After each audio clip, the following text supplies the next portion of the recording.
Baik, Bismillahirrahmanirrahim. Assalamualaikum warahmatullahi wabarakatuh. Untuk pertemuan kali ini kita akan membahas mengenai penilaian saham biasa atau fundamental. Nah, apa aja yang akan kita bahas pada pertemuan kali ini? Yang pertama adalah materi mengenai nilai buku, harga pasar, dan nilai intrinsik. Selanjutnya adalah pendekatan yang bisa kita gunakan untuk menentukan nilai satu saham. Lalu ada juga salah satu analisis fundamental yang akan dibahas walaupun nanti secara spesifik analisis fundamental yang lain itu akan dibahas pada materi terpisah. Nah, sebelum kita masuk ke materi pembahasan mengenai penilaian intrinsik saham, maka kita perlu membedakan terlebih dahulu jenis-jenis saham apa saja sih yang sebetulnya diperjualbelikan di pasar modal atau di secondary market maupun primary market. Yang pertama adalah saham biasa dan yang kedua adalah saham preferen. Nah, baik saham biasa maupun saham preferen, baik saham biasa maupun saham preferen yang membedakan adalah hak dan kewajiban yang diterima oleh investor, yaitu selaku pemilik saham. Nah, apa sih perbedaannya akan kita bahas di slide selanjutnya. Nah, yang membedakan antara pemilik saham biasa dengan pemilik saham preferen itu dari beberapa aspek. Nah, yang pertama adalah dari sisi RUPS. Nah, bagi pemilik saham biasa, pada saat RUPS dia memiliki hak voting, artinya dia bisa berpendapat menentukan arah kebijakan korporasi. Nah, sedangkan bagi pemilik saham preferen, nah dia tidak memiliki hak suara. Dari sisi hak atau laba, maka pemilik saham biasa itu punya hak mendapatkan dividen. Namun, pertama, waktu pembagiannya tidak pasti. Waktu tidak pasti. Yang kedua adalah besaran yang tidak pasti. Nah, berbeda dengan saham biasa, pemilik saham preferen ini s- secara nominal dan secara waktu itu punya kepastian mendapatkan dividen. Yang kedua adalah dari sisi capital gain. Nah, dari sisi capital gain, walaupun dia tidak pasti, pemilik saham biasa ini punya potensi mendapatkan imbal hasil yang relatif lebih besar dibandingkan dengan saham preferen yang fix biasanya. Terus terakhir adalah ketika perusahaan dilikuidasi, aset-asetnya dijual, maka yang diprioritaskan untuk diberikan hak atas penjualan hak atas hasil penjualan aset tersebut adalah pemilik saham preferen. Nah, sedangkan pemilik saham biasa itu akan diberikan ketika memang sudah diberikan kepada pemilik saham preferen. Artinya biasanya di akhir itu ya.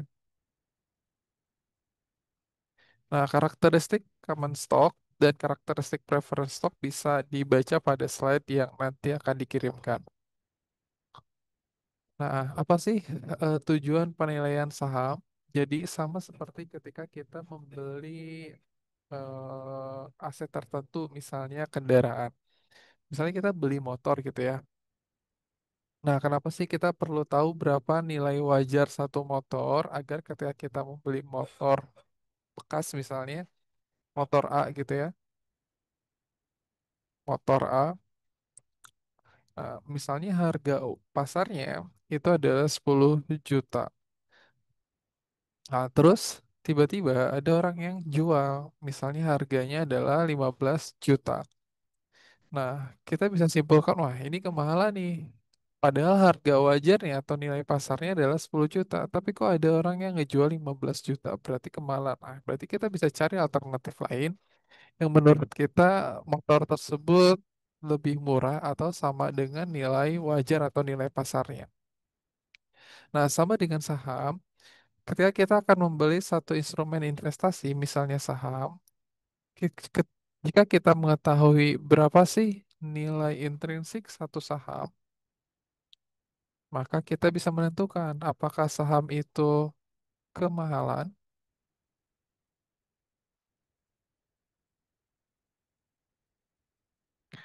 atau masih tergolong. murah. Nah, kemahalan atau murah dalam konteks ini diistilahkan dengan kemahalan itu adalah over value, sedangkan murah itu adalah under value.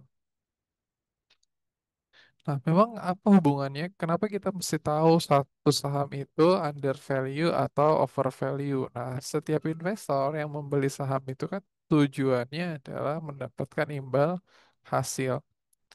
Bagaimana investor bisa mengoptimalkan imbal hasil yang didapat dari satu instrumen investasi kalau misalnya dia nggak tahu apakah saham tersebut misalnya harganya terlalu mahal atau terlalu murah. Jadi kalau misalnya investor yang mengharapkan imbal hasil semaksimal mungkin, pasti dia cenderung akan mencari instrumen investasi atau mencari saham yang harganya menurut dia masih pada kategori murah dibandingkan dengan nilai wajar. Nah, murah dalam konteks saham itu apa dibandingkan dengan apa? Nah, maka ada beberapa terms yang digunakan. Yang pertama adalah nilai buku, nilai pasar, dan nilai intrinsik. Kita akan bahas di slide selanjutnya. Nah, nilai apa yang dimaksud dengan nilai buku? Nilai buku adalah nilai per lembar saham atau nilai aset bersih saham yang dimiliki pemilik atas satu lembar saham. Nah, jika dilihat dari persamaannya, nilai buku adalah total equity dibagi jumlah saham yang beredar. Nah, kalau misalnya kita lihat terms persamaannya,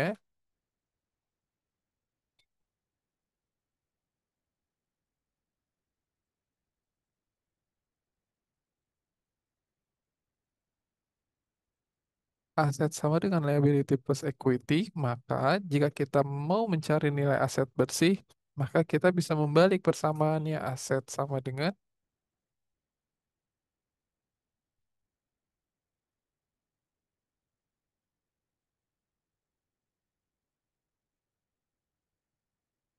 liability dikurangi dengan equity.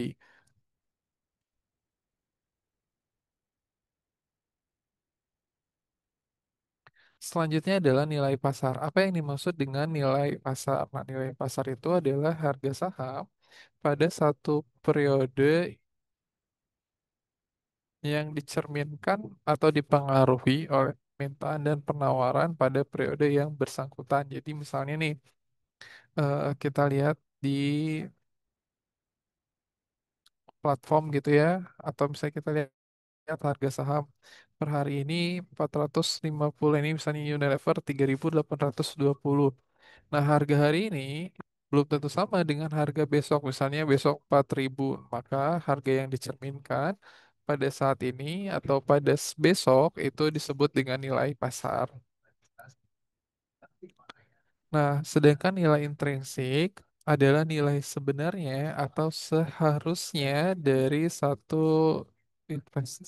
instrumen investasi atau satu saham. Nah, biasanya investor itu perlu menghitung berapa sih nilai intrinsiknya untuk memutuskan apakah dia akan berinvestasi atau tidak pada saham tersebut. Kriterianya apa? Kriterianya adalah jika nilai pasar lebih besar dari nilai intrinsik, maka bisa dikatakan over value. Misalnya, tadi nilai pasarnya adalah 3.800. Setelah dihitung, nilai intrinsiknya ternyata cuma 2.000, maka bisa dikatakan saham tersebut over value. Nah, rekomendasinya adalah bisa jual kalau misalnya investor tersebut sudah punya sahamnya atau misalnya tidak membeli.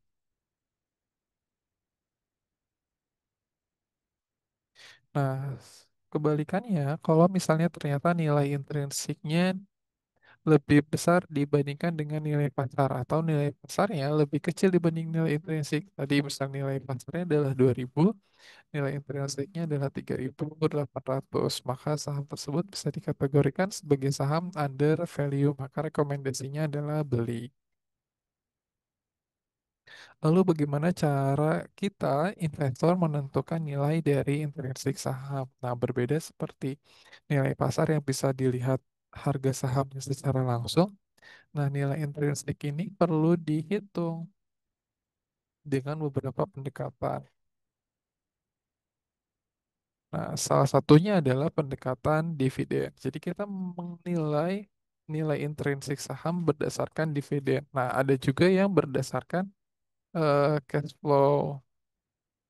Nah, tapi di sini kita akan menggunakan pendekatan dividen.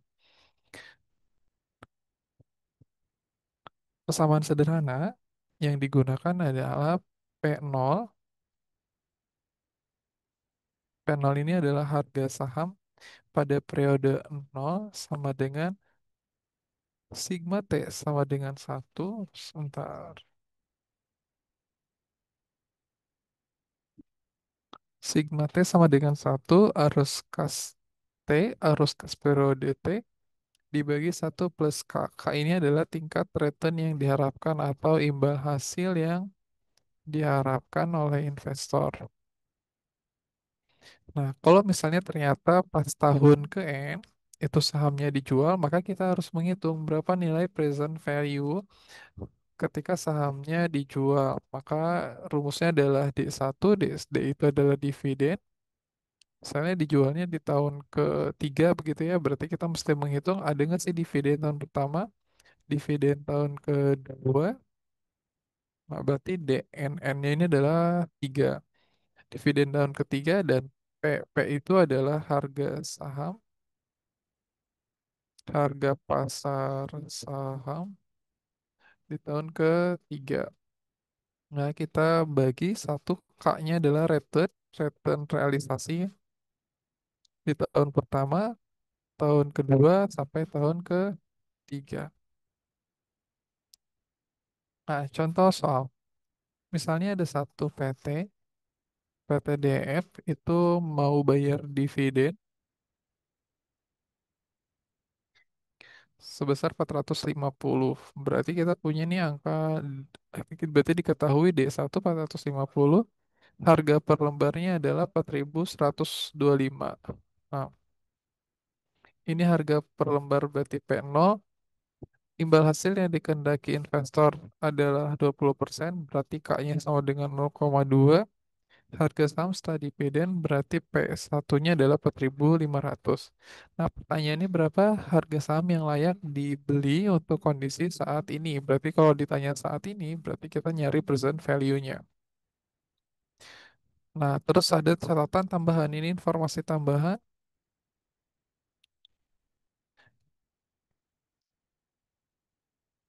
Misalnya di tahun kedua perusahaan tersebut membayar dividen, berarti kita punya info D2.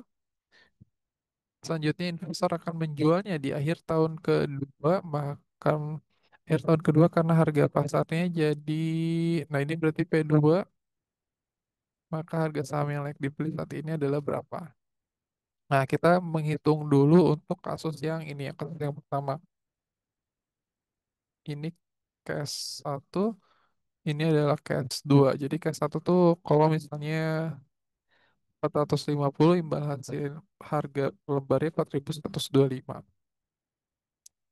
Maka kita tadi punya D satunya 450, P satunya 4.500, imbal hasilnya adalah 0,2. Kita masukkan ke rumusnya, maka harga saham saat ini adalah 4.125.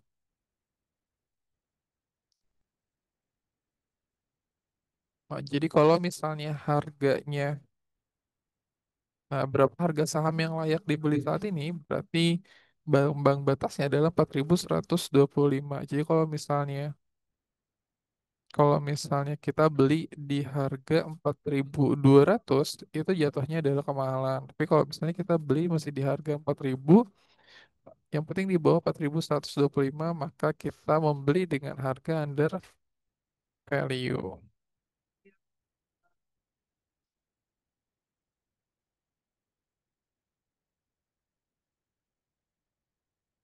Nah, ini adalah pemecahan masalah untuk case yang kedua. Jadi kita hitung case yang kedua. Tadi dividen pertamanya adalah 450, dividen tahun keduanya 475. Setelah pembagian dividen di tahun kedua, harga sahamnya menjadi 5.200 lalu dijual, maka kita hitung P0, D1-nya adalah 450, I, R-nya adalah imbal hasil yang diharapkan. Tadi 0,2 berarti jadi 1,2. D2 ditambah P2, I, R pangkat 2. Nah, 2 ini adalah tahun. Jadi kalau misalnya dijual di tahun ketiga, maka ini nanti bisa disesuaikan. Maka kita dapat 450 dibagi 1 plus 0,2, maka nilai akhirnya adalah 4.316. Jadi kalau misalnya kita beli sahamnya di harga 4.125 tadi, maka kita beli di harga under value. Tapi kalau misalnya kita belinya di atas 4.316, misalnya kita beli di harga 5.000, maka itu sudah over value. Jadi ambang batasnya adalah 4.316 ini.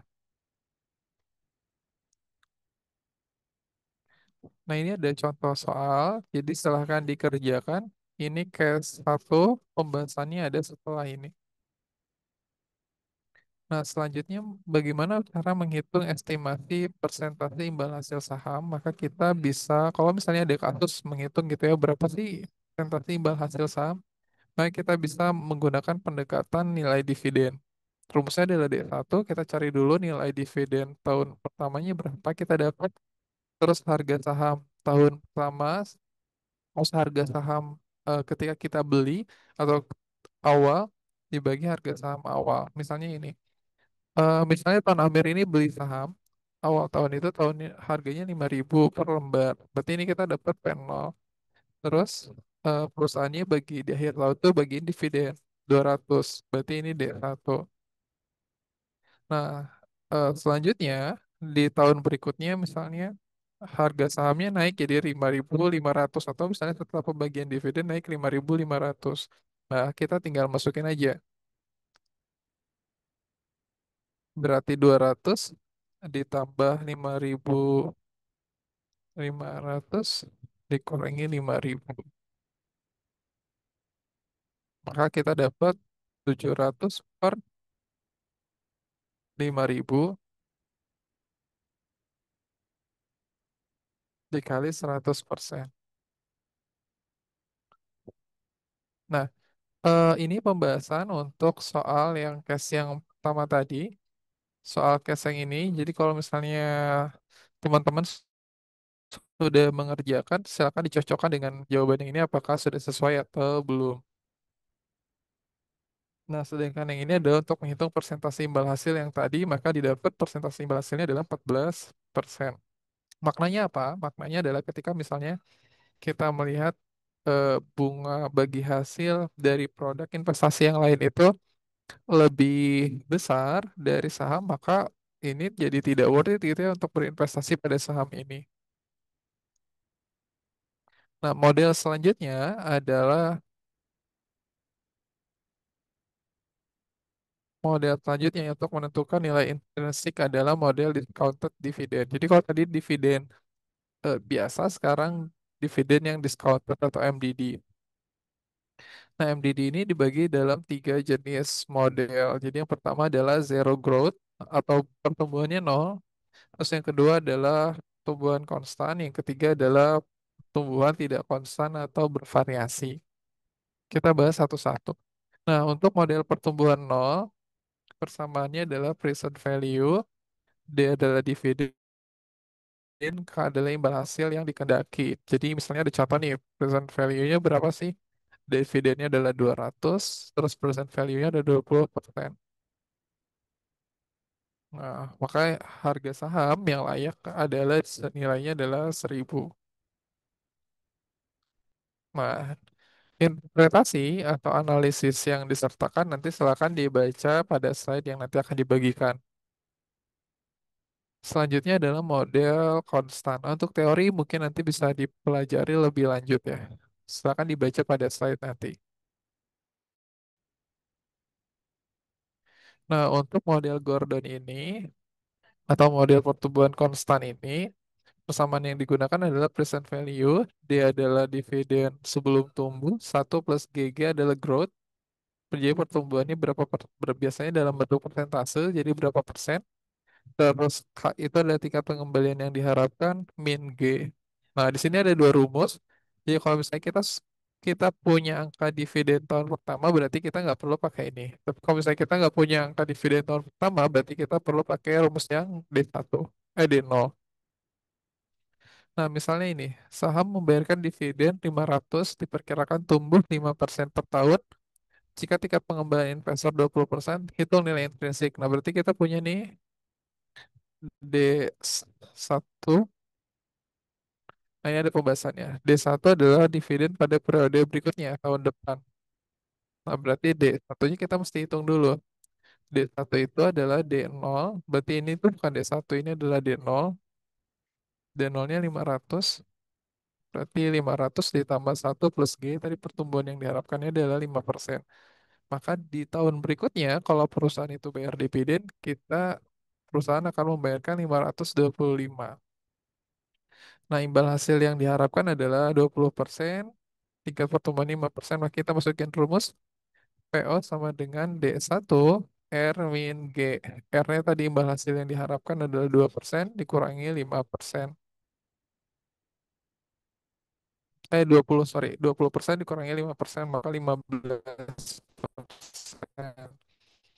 Maka 525 dibagi 15%, maka kita dapat 3.500. Berarti itu adalah nilai lembar sahamnya yang layak untuk dibeli. Jadi ambang batasnya adalah sebesar 3.500.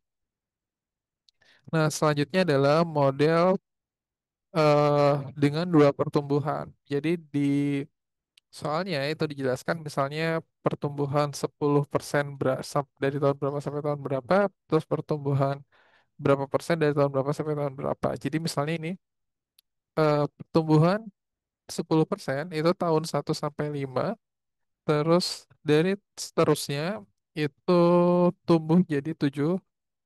Nah, dividen yang dibayarkan adalah 500 per lembar saham, imbal hasilnya adalah 15%. Pertanyaannya, kalau misalnya kita mau jual di tahun kelima, eh, atau kita mau beli nanti di tahun kelima, berapa sih harga yang layak untuk kita beli di tahun kelima saham tersebut? Nah, maka kita perlu menghitung dulu. Jadi kita perlu menghitung step pertamanya adalah menghitung berapa nilai dividen di akhir tahun kelima. Maka nilai dividen akhir tahun kelima kita bisa menghitung menggunakan rumus ini. D5, D0 dikali I plus G1.